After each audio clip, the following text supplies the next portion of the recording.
الحياة الدنيا ويرشد الله على ما في قلبه وهو ألد الخصام وإذا تولى سعى في الأرض ليفسد فيها ويهلك الحرث والنسل والله لا يحب الفساد.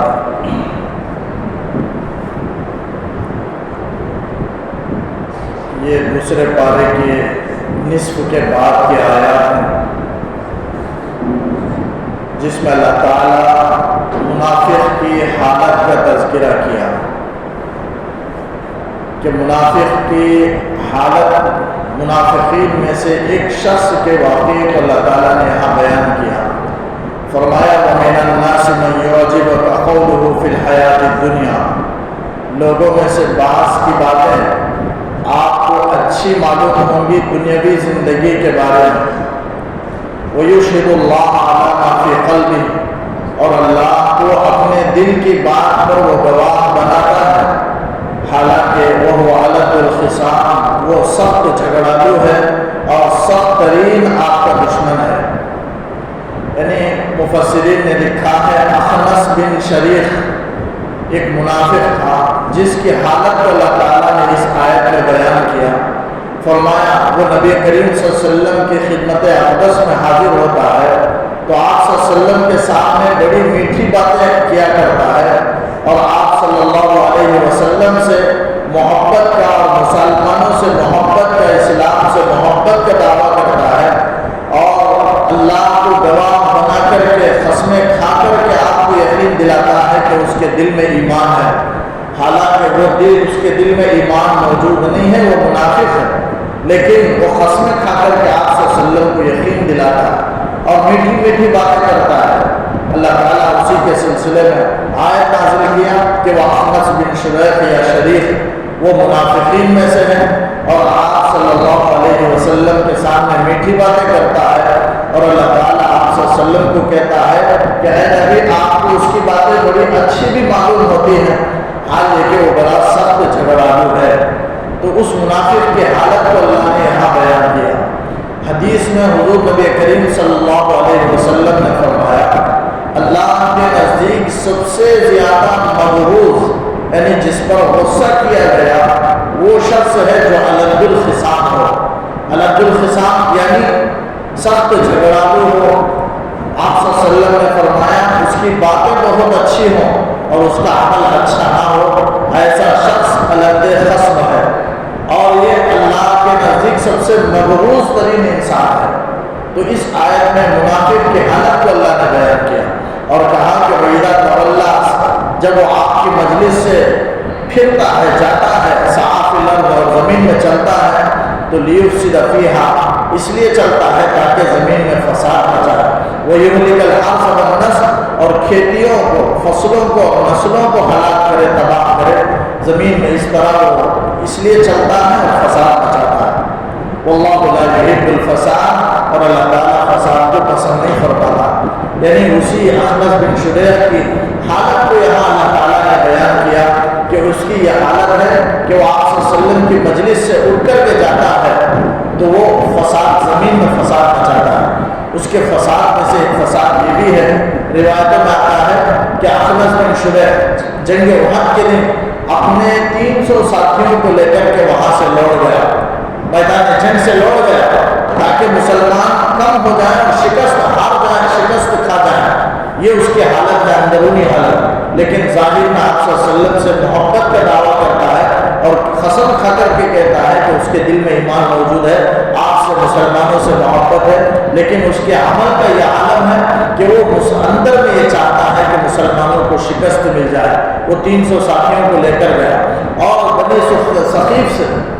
قبیلہ ثقیف سے ذرا سے مخالفت ہوئی تو مخالفت کی وجہ سے ان کے کھیتیوں کو وہ جلا دیا اور ان کے جو جانور تھے ان کی کوچیں یعنی ان کے پیر کو کاٹ دیے اور جانوروں کو ذبح کر ڈالا. تو کھیتیوں کو جلا دیا، جانوروں کو کاٹ کر کے ان کے پیروں کو کاٹ دیا، جانوروں کو ذبح کر دیا، نسلوں کو، فصلوں کو تباہ و برباد کر دیا. یہ فساد ہے اور فساد اللہ تعالیٰ زمین میں پسند نہیں فرماتے. تو فساد مچانے والا اللہ کے نزدیک مغروض ہوا اس لیے کہ فساد کو اللہ پسند نہیں فرماتے. فرمایا واللہ لا یحب الفساد، یہ فساد ہے، فساد کو اللہ پسند نہیں کرتا. یہ ہے منافق کی حالت. اخنس بن شریح کی حالت کو اللہ تعالیٰ نے ان آیتوں میں بیان کیا. اور آگے کہا کہ وَإِذَا قِيلَ لَهُ اتَّقِ اللَّهَ أَخَذَتْهُ الْعِزَّةُ بِالْإِثْمِ فَحَسْبُهُ جَهَنَّمُ وَلَبِئْسَ الْمِهَادُ. جب اس سے کہا جاتا وَإِذَا قِيلَ لَهُ، جب اس سے کہا جائے کہ اتق اللہ، تو اللہ سے ڈر. اخنس بن شریح کو جب کہا گیا کہ تو اللہ سے ڈر، اتق اللہ، تو اخذت العزت بالاسم، تو بڑائی اسے گناہ پر آمادہ کر دیتی ہے. یعنی وہ ضد پر آ جاتا ہے اور کہتا ہے کہ مجھے نصیحت کی جا رہی ہے، لہذا وہ بغاوت پر آ جاتا ہے، ضد پر آ جاتا ہے اور زمین میں اور فساد مچانے لگتا ہے. تو عزت بڑائی اسے گناہ پر آمادہ کرتی ہے. تو ایسے شخص کا ٹھکانہ تو جہنم ہے. اللہ سے ڈر بولنے کے بعد اسے اللہ سے ڈرنا چاہیے، لیکن ضد پر آ جائے اور ضد میں آ جائے اور فساد میں آ جائے تو ایسے شخص کا ٹھکانہ تو جہنم ہے. فحسبہ جہنم، اس کے لیے جہنم کافی ہے. وَلَبِئْسَ الْمِہَادُ، اور جہنم کیا ہی برا بچھونا ہے، کیا ہی برا ٹھکانہ ہے. حدیث میں آتا ہے حضرت عمر رضی اللہ عنہ سے جب کہا گیا اتق اللہ، کسی نے کہہ دیا حضرت عمر سے کہ اللہ سے ڈرو، تو حضرت عمر فوراً سجدے میں گر گئے اور اپنے رخسار کو زمین پر لگا دیے، یعنی اپنے عاجزی کا اظہار کیے اور کہنے لگے کہ مجھے اللہ کا حد درجہ خوف ہے. یہ ہے اللہ کا خوف کہ بڑے حاکم امیر المومنین ہونے کے باوجود کسی نے کہہ دیا کہ اے بندے اللہ سے ڈر، اے امیر المومنین اللہ سے ڈر، تو فوراً سجدے میں گر گئے اور اپنے عاجزی کا اظہار کرنے لگے. یہ ہے خدا کا خوف. تو جب کسی کو نصیحت کیا جائے اور اللہ کا خوف دلایا جائے، ڈرنے کا حکم دیا جائے، تو اسے ڈرنا چاہیے اور زیادہ ضد میں نہیں آنا چاہیے. حدیث میں آتا ہے سب سے بڑا گناہ یہی ہے کہ جب اسے کہا جائے کہ اللہ سے ڈر، تو وہ دوسرے سے کہے، کہنے والے سے کہے کہ اپنا کام دیکھ اور جا، بس تو اپنا کام دیکھ، مجھے بولنے کی ضرورت نہیں، مجھ سے تیرا کیا واسطہ، تو اپنا کام دیکھ. اگر کوئی اس طرح کہتا ہے تو روئے زمین پر سب سے بڑا گناہ یہی ہے. حدیث کے اندر اللہ کے رسول صلی اللہ علیہ وسلم نے فرمایا. تو کوئی اگر نصیحت کرے، اللہ سے ڈرنے کا حکم دے، تو اللہ سے ڈرنا چاہیے، یہی عاجزی کا اظہار کرنا چاہیے. اسے بڑائی اور ضد پر نہ ابھارے، گناہ پر نہ ابھارے، ورنہ اس کا ٹھکانہ جہنم ہوگا. ہارون رشید کے سلسلے میں آتا ہے کہ ایک مرتبہ ایک یہودی آپ کے پاس اپنی ضرورت کے لیے آتا تھا. اس زمانے کے امیر المومنین تھے،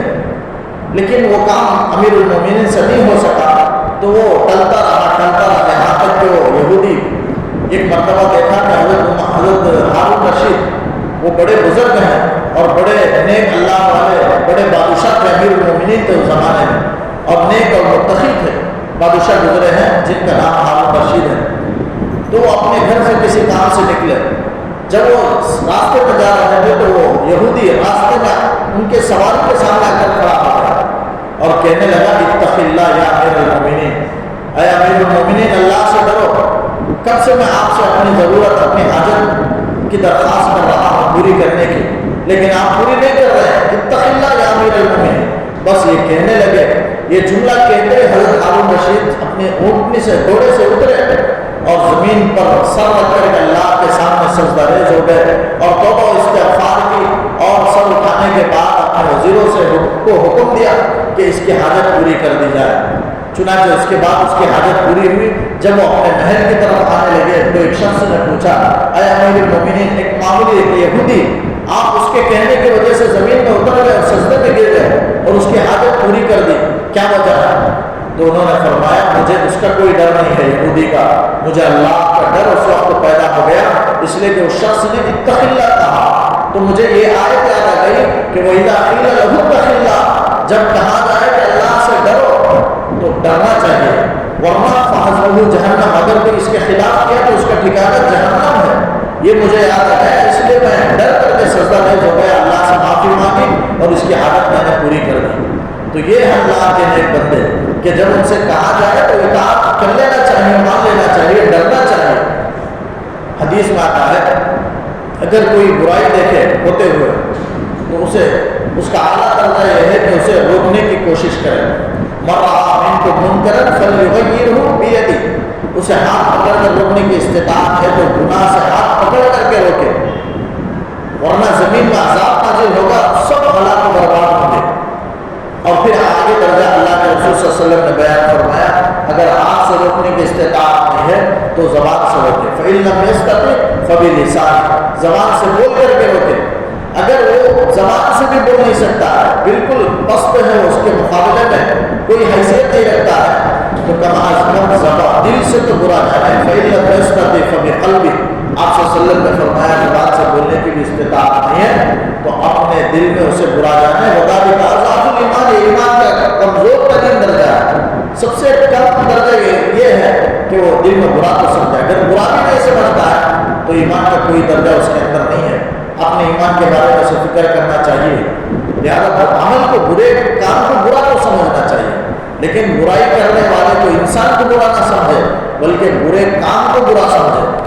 برے گناہ کو برا سمجھے، برائی کرنے والے انسان کو برا نہ سمجھے۔ اس لیے اللہ کے نزدیک ہو سکتا ہے وہ مقبول معتبر ہو، توبہ استغفار کر لے،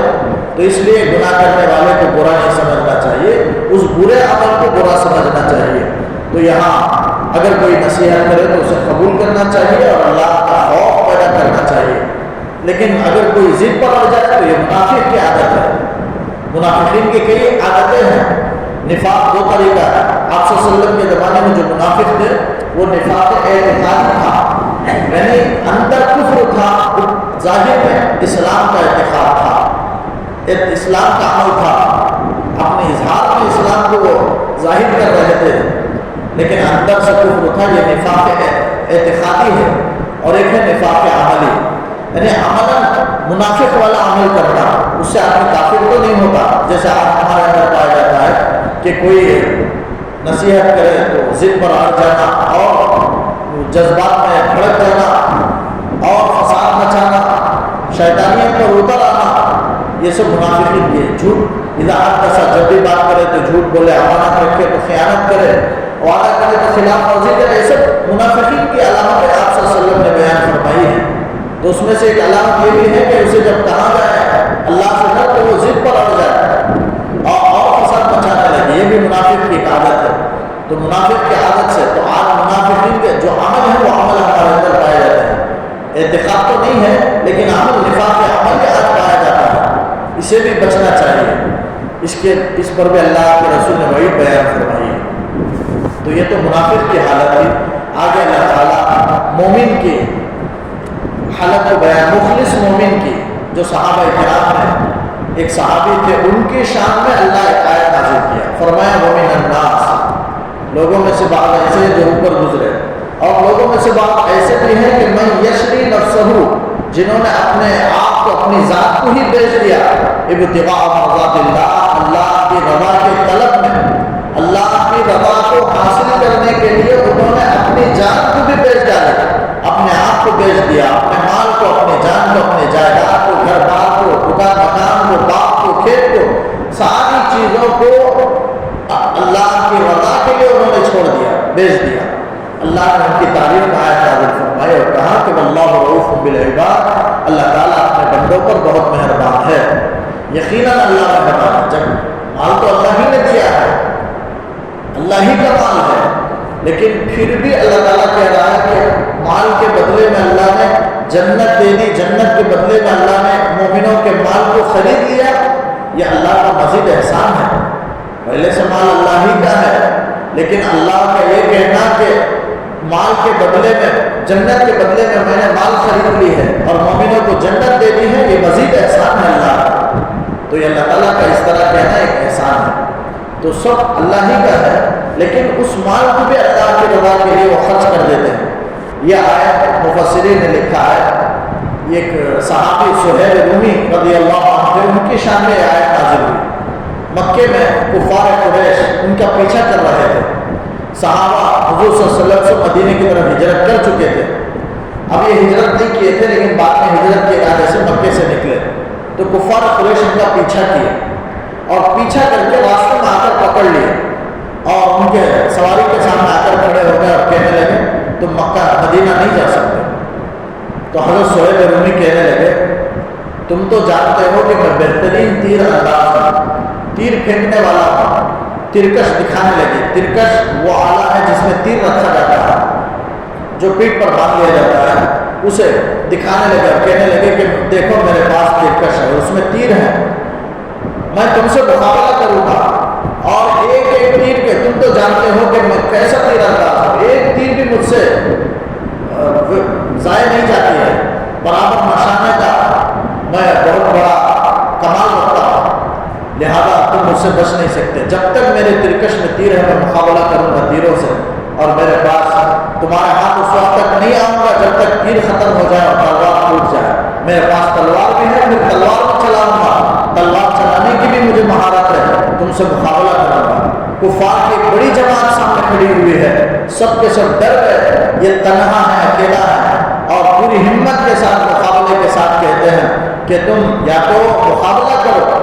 یا صلح کر لو، میرا راستہ مجھے چھوڑ دو، اور میں مکے میں میرا گھر ہے، میرا باپ ہے، میرا مال جائیداد ہے، میں تم کو اس کا پتہ، اس کی نشانی بتاتا ہوں، تم جا کر کے وہ سب لے لو،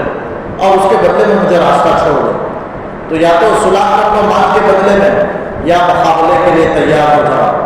تو کفار قریش نے صلح کر لے اور کہا کہ ہم مال کے بدلے میں صلح کرتے ہیں، چنانچہ انہوں نے راستہ چھوڑ دیا اور یہ سیدھے مدینہ منورہ پہنچے۔ جا کر کے حضور نبی کریم صلی اللہ علیہ وسلم کی خدمت میں حاضر ہوئے تو اللہ کے رسول صلی اللہ علیہ وسلم نے ان سے فرمایا، اے صہیب رومی، تمہاری تجارت بڑا نفع بخش ہوا۔ اللہ نے آیت نازل فرما دی، ان کے آنے سے پہلے اللہ نے آیت نازل فرما دی اور بتا دیا حضرت جبرائیل نے کہ صہیب رومی کی شان میں اللہ نے آیت نازل فرمائی ہے۔ آپ نے فرمایا ربیح البیع یا ابا یحییٰ، اے ابو یحییٰ، تمہاری تجارت نفع بخش ہو گئی، یعنی تم نے جو مال جائیداد کافروں کو دے دیا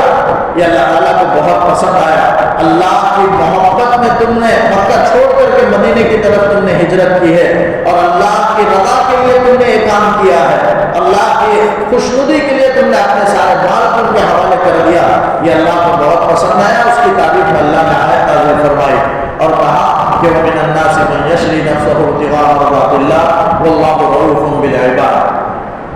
تو ایک منافق کی حالت اور ایک مخلص مومن کی، دونوں کی حالت اللہ نے بیان فرمائی۔ پھر اس کے بعد مومنین سے خطاب کر کے اللہ نے ایک حکم دیا، فرمایا یا ایھا الذین آمنوا ادخلوا فی السلم کافۃ ولا تتبعوا خطوات الشیطان انہ لکم عدو مبین۔ اے ایمان والو، پورے طریقے سے اسلام میں تم داخل ہو جاؤ اور شیطان کے نقش قدم کی اتباعات کرو، تمہارا وہ کھلا واضح دشمن ہے۔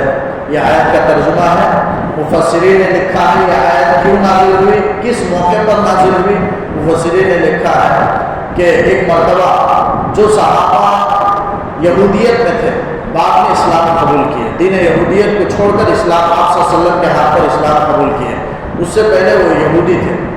لیکن جب اسلام قبول کر لیے تو وہ بڑے مخلص صحابہ بن گئے، بڑے پکے ایمان والے بڑے صحابی میں داخل ہو گئے اور صحابہ بن گئے۔ لیکن ایک مرتبہ وہ آپ صلی اللہ علیہ وسلم سے کہنے لگے، اللہ کے رسول صلی اللہ علیہ وسلم آپ ہمیں اجازت دے دیں کہ ہم اس سے پہلے جو دین موسوی پر ہم تھے اس موقع پر ہم توریت کی تلاوت کرتے تھے، آج بھی عشاء کے بعد ہم قرآن کی تلاوت کرتے ہیں تو اس کے ساتھ ساتھ ہم توریت کی بھی تلاوت کریں، آپ اس کی اجازت دیں۔ اور ہماری شریعت میں موسوی شریعت میں اونٹ کا گوشت حرام تھا، تو آج بھی اگر ہم اونٹ کا گوشت نہ کھائیں، حرام سمجھے بغیر نہ کھائیں، تو اس میں کون سی قباحت کی برائی ہے، لہذا ہم اس کو اس طرح عمل کرنے کی آپ اجازت دے دیں، اور ہفتے کے دن کی تعظیم کرنے کی آپ اجازت دیں، اس لیے کہ اسلام میں کسی دن کی بے حرمتی کا تو حکم نہیں ہے، لہذا ہفتے کے دن ہم دین موسوی میں احترام کیا کرتے تھے، اس لیے کہ ہفتے کا دن عبادت کا دن تھا، جیسے آج اتوار کا دن عیسائیوں کی عبادت کا دن ہے، جمعے کا دن مسلمانوں کی عبادت کا دن ہے، اور حجام چمام دھوبی اس کے لیے منگل کا دن وہ عبادت کا دن ہے، ایسے ہی یہودیوں کے لیے ہفتے کا دن وہ عبادت کا دن ہے، اس دن کا وہ احترام کیا کرتے تھے، تو کہنے لگے کہ اس دن کا احترام کی ہمیں اجازت ہے، تو ہفتے کے دن کے احترام کی اجازت ہے، ان کے گوشت کو حرام نہ کھانے کی آپ اجازت ہے، اور اسی طرح توریت کی تلاوت کی آپ ہمیں اجازت ہے۔ اور یہ جو صحابہ آپ سے درخواست کیے، ایسا نہیں ہے کہ دین میں کمزور تھے، بے تعلقی تھی، ہرگز ایسا نہیں، بلکہ ثواب کی زیادتی کے لیے انہوں نے اللہ کے رسول صلی اللہ علیہ وسلم سے درخواست کی کہ آپ اس طرح اجازت دیں تاکہ اور زیادہ وہ دین پر بھی عمل کرنے کا آپ کو ثواب مل جائے۔ اس طرح اخلاص کے ساتھ ثواب کی زیادتی کے لیے انہوں نے یہ درخواست آپ صلی اللہ علیہ وسلم سے کی تو اللہ نے آیت نازل فرمائی، اے ایمان والو ادخلوا فی السلم کافہ، پورے طریقے سے اسلام میں داخل ہو جاؤ۔ مطلب یہ کہ اب تمہارے لیے دین موسوی پر عمل کرنے کی، اس کے اعتقاد رکھنے کے، اس کے مطابق عمل کرنے کی تمہیں ہرگز اجازت نہیں ہے۔ آپ کو دین اسلام آ گیا جو کامل و مکمل دین ہے، لہذا پورے طریقے سے دین میں داخل ہو جاؤ، پورے طریقے سے دین کے احکام پر عمل کرو۔ اب دوسرے دین کی طرف رخ کرنا بھی تمہارے لیے مناسب نہیں ہے۔ اب دین موسوی پر عمل کریں، توریت کی تلاوت کریں، ہرگز اس کی اجازت نہیں ہے۔ یہ سب دین میں مکمل داخل نہ ہونا ہے، لہذا تم دوسرے دین کی طرف رخ مت کرو، بلکہ کامل اسلام کے اندر داخل ہو جاؤ، پورے طریقے سے اسلام میں داخل ہو جاؤ۔ تو آج اگر کوئی، اس سے علماء نے لکھا ہے کہ اس آیت میں بدعت کی اللہ نے خلا فرمایا ہے، بدعت کو ختم فرمایا، اس کی جڑ کو اللہ نے کھا دیا کہ کوئی بھی آدمی کسی بھی اعتقاد کو یا کسی عمل کو اچھا سمجھ کر کے، جبکہ وہ دین میں نہ ہو، اچھا سمجھ کر کے دین کے اندر اسے داخل کرے تو وہی بدعت ہے، چاہے وہ کتنا ہی اچھا ہو، اسے دین کے اندر داخل نہیں کرنا چاہیے۔ بدعت اس کو منع کیا گیا، ہاں اگر اللہ اور اس کے رسول کی طرف سے حکم ہے تو عمل کیا جائے، لیکن خود سے آدمی اسے اچھا سمجھ کر کے اسے دین کا حصہ نہ بنائے، یہ بدعت ہے، یہ ناجائز اور حرام ہے، تو یہ اسلام سے نکلنا ہے۔ تو اسی کو فرمایا ادخلوا فی السلم کافہ، پورے طریقے سے اسلام میں داخل ہونا۔ تو ایک مفہوم یہ ہے کہ اسلام ہی پر عمل کرو، دوسرے دین پر عمل کرنے کی اجازت نہیں ہے، یہ مطلب ایک ہے۔ اور دوسرا مطلب بھی ہے پورے طور پر اسلام میں داخل ہونے کا کہ مسلمانوں کو، ایمان والوں کو اللہ تعالیٰ مخاطب کر کے کہہ رہا ہے کہ اے ایمان والو تم اسلام کے اندر پورے طریقے سے داخل ہو جاؤ۔ مطلب یہ ہے کہ تم نے اسلام کو محدود کر دیا عبادت کے اندر، صرف نماز پڑھنے کو تم نے اسلام سمجھ لیا، روزہ رکھنے کو اسلام سمجھ لیا، صرف حج کرنے کو تم نے اسلام سمجھ لیا، معاملات کو تم نے چھوڑ دیا، معاشرت کو تم نے چھوڑ دیا، تمہارے معاملات صحیح نہیں، عبادات میں تو صحیح ہیں لیکن معاملات صحیح نہیں، اور عبادات میں رہنے کو، کوئی ذکر کرنے کو، وہ طریقے کے ذکر کے راستے کو اپنا لیا، کوئی راستہ اپنا لیا، کوئی جماعت اپنا لیا، اپنانے کے بعد یہی سمجھتا ہے کہ میں حق پر ہوں، حالانکہ بہت سارے دین کے احکامات، شعبے کے ہر جز اس سے چھوٹ رہے ہیں، اور وہ سمجھ رہا ہے کہ وہ سب اسلام سے باہر ہے۔ جیسے کافروں کا اعتقاد، کافر یہی سمجھتے ہیں کہ عبادت کے جو طریقے وہی دین ہے، اس کے علاوہ جو معاملات ہیں، معاشرت ہیں، وہ سب دین سے خارج ہیں، یہ کافروں کا اعتقاد ہے۔ لیکن مسلمانوں کو ایسا اعتقاد نہیں رکھنا چاہیے۔ اسلام جو بنا ہے وہ 5 چیزوں کے، 5 شعبوں کے، ہر جز سے، ہر حصے سے مل کر کے بنا ہے۔ اعتقادات یعنی عقائد، عبادات، معاملات، معاشرت، اخلاقیات، یہ 5 سے مل کر کے اسلام بنا ہے۔ 5 شعبوں کے ہر جز سے، اسلام کے ایک حکم سے مل کر کے پورا اسلام بنا ہے۔ اگر کوئی عبادت کے حد تک درست ہے، آج کتنے لوگ ہیں جو عبادت کے حد تک ذکر میں ہیں، نماز میں ہیں، لیکن تجارت کے لین میں درست نہیں، لین دین کے لین میں درست نہیں، گویا مکمل اسلام کو انہوں نے نہیں اپنایا، صرف نماز پڑھ لیے، اسلام کا ایک کام ہے لیکن معاملات ٹھیک نہیں ہے تو اسلام کا کام نہیں ہے، اسلام کے اندر وہ داخل نہیں ہوئے۔ اسلام کا کام یہ ہے کہ معاملات میں سچائی کو اپنایا جائے، جھوٹ کو چھوڑ دیا جائے، امانت داری کو اختیار کیا جائے، وعدہ خلافی کو چھوڑ دیا جائے، یہ سب معاملات کے حصے ہیں، لیکن اسے کوئی ایمان نہیں سمجھتا، اسلام نہیں سمجھتا۔ تو اسی کو اللہ تعالیٰ کہتا ہے کہ صرف عبادات کو اپنا لینا اور سمجھنا کہ ہم اسلام کو اپنائے ہوئے ہیں، دراصل اسلام کو اپنائے ہوئے نہیں ہیں۔ مکمل اسلام کو اپنانا ہی اللہ کے نزدیک معتبر ہے، ناقص اسلام کو کوئی اپنائے تو اللہ کے نزدیک وہ معتبر نہیں۔ کوئی صرف نماز پڑھ لے، روزہ رکھ لے، لیکن گھر کے اپنی بیویوں کے ساتھ، اپنے بچوں کے ساتھ، اپنے خاندان والوں کے ساتھ، رشتہ داروں کے ساتھ اس کا اچھا سلوک نہیں ہے، معاشرت اس کی اچھی نہیں ہے، تو وہ اسلام کامل مسلمان نہیں ہے، اسلام سے وہ خارج ہے۔ آپ صلی اللہ علیہ وسلم نے فرمایا لا یؤمن احدکم حتی اکون ہواہ تبعا لما جئت بہ، تم میں سے کوئی آدمی اس وقت تک مومن کامل نہیں ہو سکتا جب تک کہ میری تعلیمات اس کے خواہشات کے تابع نہ ہو جائے، یہاں تک کہ اس کے خواہشات کے تابع نہ ہو جائے وہ چیز جس کو میں لے کر کے آیا۔ آپ صلی اللہ علیہ وسلم جو تعلیمات لے کر آئے وہ اس کے تابع ہو جائے، اس کے خواہشات ان تمام تعلیمات کے تابع ہو جائے، تبھی وہ مومن کامل ہو سکتا، ورنہ نہیں ہو سکتا۔ تو آج ہم پورے معاملات کو، پورے شعبوں کو ہم اپنائیں نہیں اپنائیں تو اسلام میں پورے طریقے سے، کامل طریقے سے داخل ہونا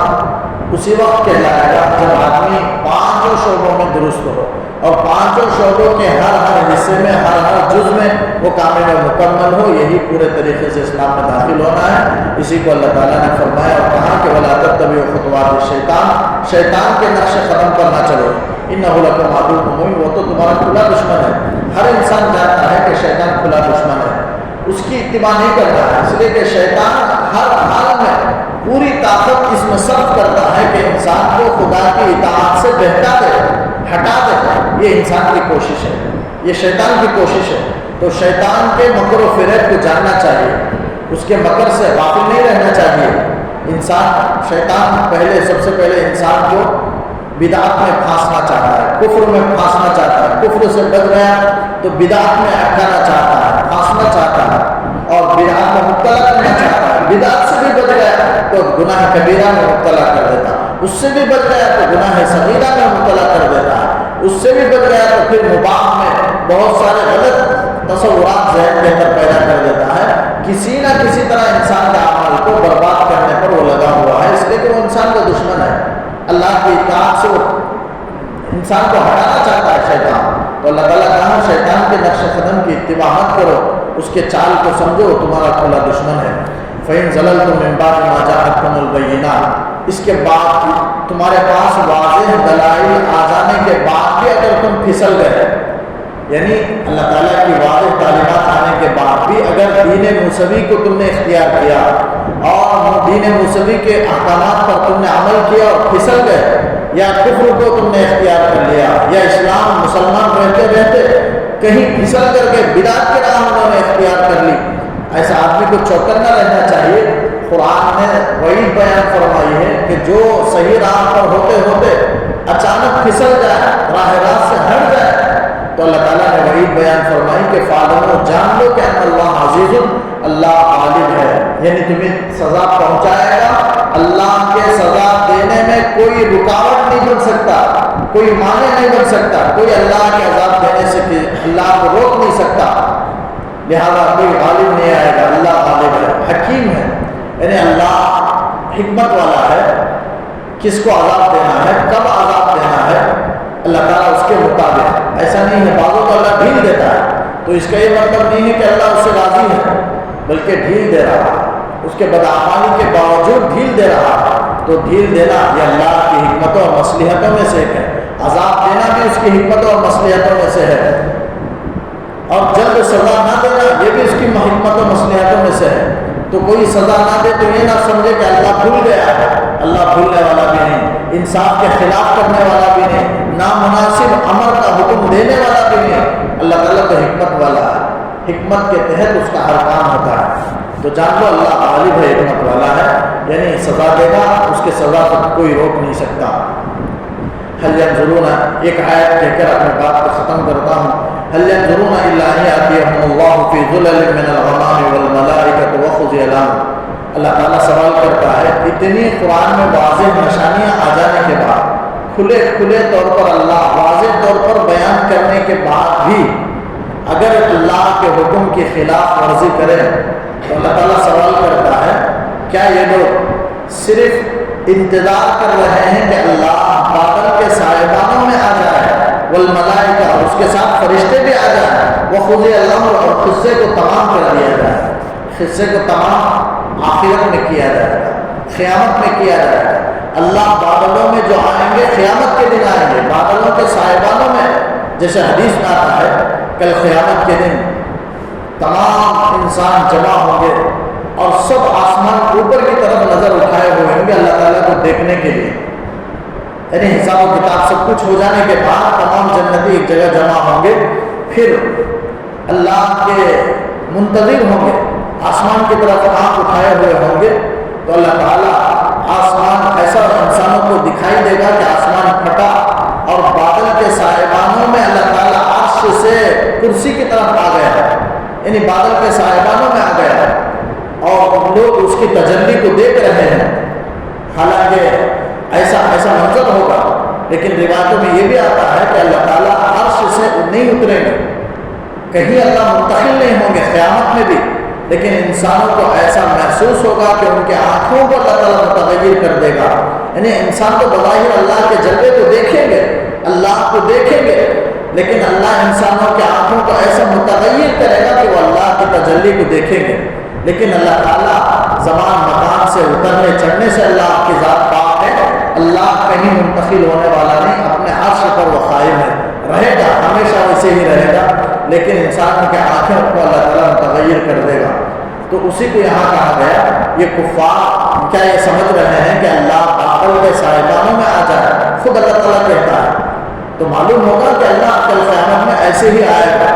کہ ہم کو لگے گا کہ بادل کے سائبانوں میں اللہ آ گیا۔ اس لیے اللہ تعالیٰ پوچھ رہا ہے، کیا یہ لوگ انتظار کر رہے ہیں کہ اللہ بادل کے سائبانوں میں آ جائے اور فرشتے بھی آ جائے، وہ خود الامر اور قصے کو تمام کر دیا جائے، قصے کو یعنی فیصلے کو، حساب و کتاب کو، ہلاکت کو یا جزا اور سزا کو مکمل کر دیا جائے؟ وہ تو قیامت میں ہوگا، دنیا میں نہیں ہوگا۔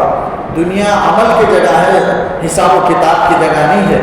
تو اس اللہ تعالیٰ اسی کو فرماتے ہیں وَإِلَى اللَّهِ تُرْجَعُ الْأُمُورُ، اللہ ہی کی طرف سارے امور لوٹائے جائیں گے، یعنی وہ تو قیامت میں لوٹائے جائیں گے، اور قیامت میں اللہ حساب و کتاب جزا سزا کرے گا، دنیا میں نہیں کرے گا۔ لیکن دنیا ہی میں انسانوں کو راہ راست پر آنا چاہیے، اپنی عقل اپنی سمجھ سے سیدھے راستے کی طرف، اللہ کی وحدانیت کی طرف، دین اسلام کی طرف آنا چاہیے۔ لہذا واضح نشانیاں آنے کے بعد بھی خلاف ورزی کرنے پر اللہ تعالیٰ کے عذاب کے مستحق ہوں گے، جس بات کو اسی بات کو ان آیتوں میں سمجھایا گیا۔ اور تائید کے لیے اللہ نے اگلی آیت نازل فرمائی کہ بنی اسرائیل سے پوچھو کہ خلاف ورزی کرنے پر کیا ہوتا ہے، اللہ کا عذاب نازل ہوتا ہے۔ تو تائید کے لیے اگلی آیت کو اللہ نے نازل فرمایا۔ انشاءاللہ آئندہ عرض کروں گا۔ اللہ تعالیٰ سے دعا ہے کہ اللہ تعالیٰ کہی ہوئی سنی باتوں پر کہنے سننے سے عمل کی توفیق عطا فرمائے۔ اللهم صل على سيدنا محمد وعلى آل سيدنا محمد وبارك وسلم عليه۔ ربنا آتنا في الدنيا حسنة وفي الآخرة حسنة وقنا عذاب النار۔ ربنا ظلمنا أنفسنا وإن لم تغفر لنا وترحمنا لنكونن من الخاسرين۔ اللہ ہم سب کے گناہوں کو معاف فرما، ہم سب کے خطاؤں سے درگزر فرما۔ اللہ یہاں جمع ہونے کو، تیرے کلام مجید کے سننے کو اللہ قبول فرما۔ اللہ تیرے کلام پاک کے سننے کی برکت سے اللہ ہماری دین و دنیا کی بھلائیاں مقدر فرما۔ اللہ ہمارے حق میں جو شر کے فیصلے اللہ ان تمام کو اللہ اپنے مہربانی سے اللہ اسے ختم فرما، فیصلے کو اللہ خیر کے فیصلے فرما، اللہ بہتری کے فیصلے فرما، اللہ ترقیات کے فیصلے فرما، صحت و عافیت عطا فرما، زندگی میں برکت و خوشی عطا فرما۔ اللہ ہر قسم کے مسائل سے، بیماریوں سے پوری امت کے اللہ خصوصاً حاضرین میں سے ایک ایک کی اور ان کے گھر والوں کی اللہ حفاظت فرما۔ اللہ حاضرین کی اور ان کے گھر والوں کی اللہ جو جائز مقاصد ہیں اللہ قرآن کے تیرے کلام پاک کی برکت سے اسے پورا فرما۔ اللہ دونوں جہان کی بھلائی نصیب فرما، ایمان کی دولت نصیب فرما۔ اس دعا کو اپنے فضل و کرم سے قبول فرما۔ وصلی اللہ تعالی وسلم علی خیر خلق